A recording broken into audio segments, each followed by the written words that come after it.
Donc aujourd'hui, je voulais te parler de la série Le chemin des oliviers qui parle de transgénérationnel et de constellation familiale. Alors le but, c'est pas de t'expliquer comment se déroule la série, ni de te dire ce qui s'y passe, parce que pour ça, je t'invite à regarder la série sur Netflix. Ce que je voulais plutôt dans cette vidéo, c'était apporter mon regard de professionnel en tant que constellateur et en tant que thérapeute. Donc déjà, cette série, je la trouve très belle au niveau des images, au niveau des émotions, que ce soit les paysages de montagne, que ce soit les paysages au niveau Méditerranée. La décoration intérieure aussi est très jolie, je trouve, parce qu'on retrouve plusieurs types de décoration, que ce soit du contemporain, du traditionnel, de l'ancien. Voilà, c'est vraiment fait avec beaucoup de goût et c'est très joli. Au niveau émotion, le réalisateur a su faire passer son message. Comment on peut grandir, comment on peut sortir des situations répétitives en allant voir les problèmes et les nœuds transgénérationnels avec les constellations familiales. Cette série qui parle de 3 personnes principales, qui sont des personnes tout à fait normales. Il y en a une qui est médecin, il y en a une qui est blogueuse, il y en a une autre qui travaillait mais qui a eu des gros problèmes de santé. Et on retrouve chez ces 3 personnes des problèmes amoureux, des problèmes familiales, des problèmes de santé, des problèmes financiers, des problèmes de trahison.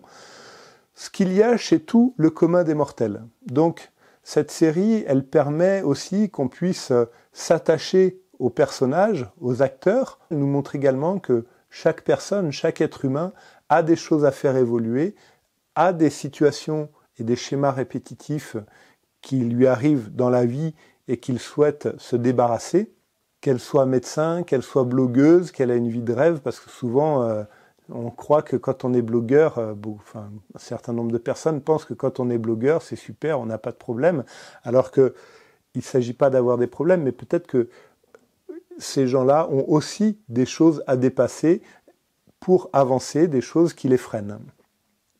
Donc ça apporte un côté très humain à la série et un côté, je dirais, de proximité, puisque on se sent tous concernés par ces difficultés. Au niveau des séances de groupe en constellation familiale pendant la série, je trouve que c'est très bien filmé et c'est très intéressant d'avoir une série comme celle-là qui nous montre comment ça se passe, parce que j'ai rencontré un certain nombre de personnes qui me disaient qu'ils avaient envie de venir, mais qui ne savaient pas trop. Donc là, ça montre réellement comment ça se passe, parce que ça rend cette thérapie complètement accessible à tous ceux qui ont envie de venir. Après, juste un petit truc, c'est que des fois, je vois des personnes qui viennent et qui n'ont jamais fait de constellation, dans la série, bien sûr, et on les voit avec beaucoup de ressentis qui peuvent exprimer beaucoup de choses sur ce qu'ils vivent. Juste, dans la vraie vie, dans la réalité, en principe, les personnes qui arrivent et qui débutent ont quand même un peu plus de difficultés à exprimer ce qu'ils ressentent et ce qu'ils vivent quand ils représentent autre chose ou une autre personne. C'est plus compliqué que dans la série. Ceci dit, avec 3 ou 4 journées de constellation, ça arrive assez vite.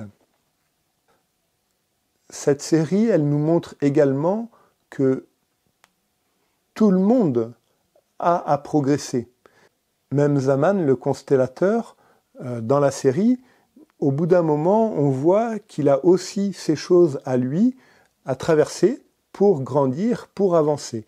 Et ça, on le voit dans la série, dans la saison 1 et la saison 2. À chaque fois, lui aussi a des choses à faire pour avancer. Il doit travailler sur lui, se remettre en question sur certains points qui peuvent être délicats pour lui. Je trouve que c'est très bien parce que du coup, la série nous montre que le travail qu'on fait sur soi est un chemin qui ne s'arrête pas. Après, suivant là où chaque personne a envie d'aller, bien sûr, mais si on a envie de grandir, on voit que la vie nous amène toujours des choses pour grandir, pour élever notre conscience, pour nous libérer de ce qu'on a à travailler. Alors il y a également un sujet dans la saison 2 que je vais juste aborder un petit peu, c'est que les thérapies alternatives sont pas contre la médecine allopathique, bien au contraire. Le but n'est pas de travailler chacun dans son coin, le but est de travailler ensemble.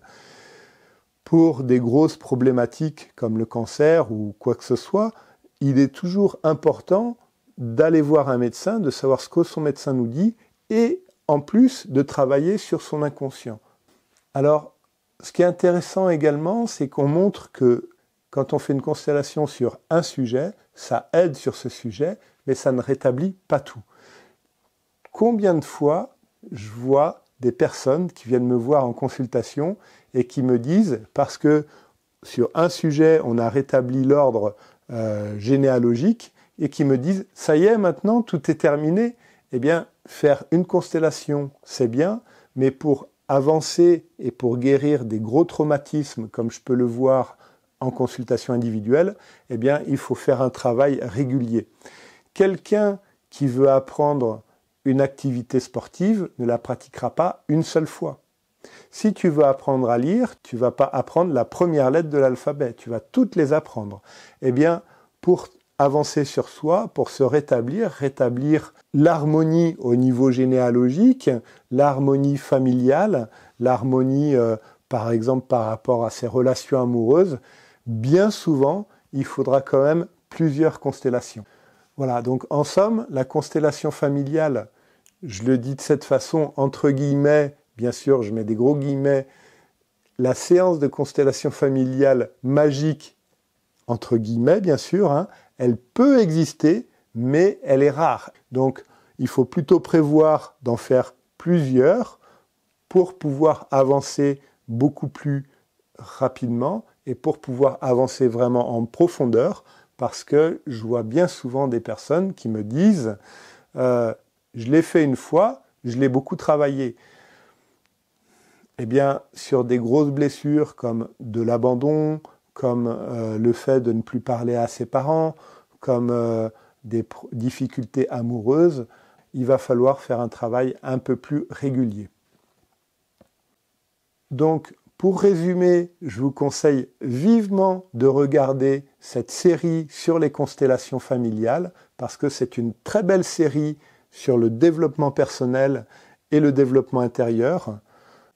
On peut voir que les personnages de la série sont des gens normaux, que ce sont des personnes qui vivent, et s'ils font ce travail sur eux, c'est pour pouvoir avancer et se libérer de certaines choses qu'ils aimeraient faire ou de certains comportements qu'ils ne veulent plus.